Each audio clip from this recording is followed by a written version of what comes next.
মেয়ের ভাগ্যে কি সুখ রয়েছে না শুধুই দুঃখ বলে দেবে পায়ের গঠনই, জানালেন জ্যোতিষশাস্ত্র।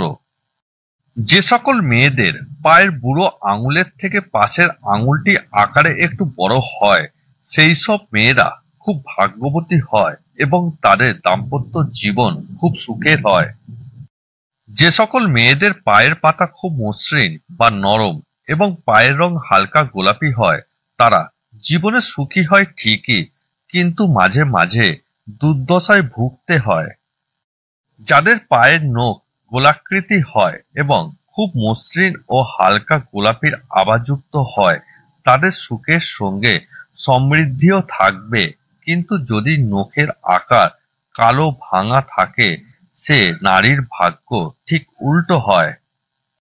যে সকল মেয়ের কনিষ্ঠ আঙুল মাটি স্পর্শ করে না, তাদের কারণে পরিবারের মানুষদের লজ্জায় পড়তে হতে পারে। তাছাড়া তাদের স্বামী অন্য নারীর প্রেমে পড়ার আশঙ্কা থাকে। যে সকল মেয়ের পায়ের তলদেশ সমান নয়, তারা খুব জটিল স্বভাবের হয়ে থাকে। যাদের পায়ে বুড়ো আঙুল একটু বেশি ছোট আকারের হয়, তাদের আয়ু সাধারণত একটু কম হয়।